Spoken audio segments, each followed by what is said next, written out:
Divorce. Au nom d'Allah, le tout miséricordieux, le très miséricordieux, ô prophète, quand vous répudiez les femmes, répudiez-les conformément à leur période d'attente prescrite, et comptez la période, et craignez Allah votre Seigneur. Ne les faites pas sortir de leur maison, et qu'elles n'en sortent pas, à moins qu'elles n'aient commis une turpitude prouvée. Telles sont les lois d'Allah. Quiconque cependant transgresse les lois d'Allah se fait du tort à lui-même. Tu ne sais pas si d'ici là, Allah ne suscitera pas quelque chose de nouveau. Puis, quand elles atteignent le terme prescrit, retenez-les de façon convenable, ou séparez-vous d'elles de façon convenable, et prenez 2 hommes intègres parmi vous comme témoins, et acquittez-vous du témoignage envers Allah. Voilà ce à quoi est exhorté celui qui croit en Allah et au jour dernier, et quiconque craint Allah et lui donnera une issue favorable, et lui accordera ses dons par des moyens sur lesquels il ne comptait pas, et quiconque place sa confiance en Allah, Allah lui suffit, Allah atteint ce qu'il se propose, et Allah a assigné une mesure à chaque chose. Si vous avez des doutes à propos de la période d'attente de vos femmes qui n'espèrent plus avoir de règles, leur délai est de 3 mois, de même pour celles qui n'ont pas encore de règles, et quant à celles qui sont enceintes, leur période d'attente se terminera à leur accouchement.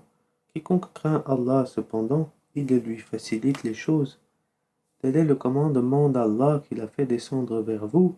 Quiconque craint Allah cependant, il lui efface ses fautes et lui accorde une grosse récompense. Et faites que ces femmes habitent où vous habitez et suivant vos moyens, et ne cherchez pas à leur nuire en les contraignant à vivre à l'étroit, et si elles sont enceintes, pourvoyez à leurs besoins jusqu'à ce qu'elles aient accouché, puis si elles allaitent l'enfant né de vous, donnez-leur leur salaire, et concertez-vous à ce sujet de façon convenable. Et si vous rencontrez des difficultés réciproques, alors une autre allaitera pour lui, que celui qui est aisé dépense de sa fortune, et que celui dont les biens sont restreints dépense selon ce qu'Allah lui a accordé. Allah n'impose à personne que selon ce qu'il lui a donné, et Allah fera succéder l'aisance à la gêne. Que de cités ont refusé avec insolence le commandement de leur Seigneur et de ses messagers. Nous leur en demandâmes compte avec sévérité, et les châtiâmes d'un châtiment inouï. Elles goûtèrent donc la conséquence de leur comportement, et le résultat final de leurs actions fut leur perdition. Allah a préparé pour eux un dur châtiment. Craignez Allah donc, ô vous qui êtes doués d'intelligence, vous qui avez la foi. Certes, Allah a fait descendre vers vous un rappel, un messager qui vous récite les versets d'Allah comme preuve claire, afin de faire sortir ceux qui croient et accomplissent les bonnes œuvres des ténèbres à la lumière.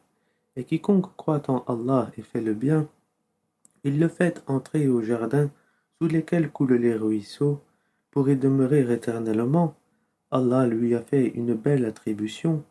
Allah qui a créé 7 cieux et autant de terre, entre eux son commandement descend, afin que vous sachiez qu'Allah est en vérité omnipotent et qu'Allah a embrassé toutes choses de son savoir.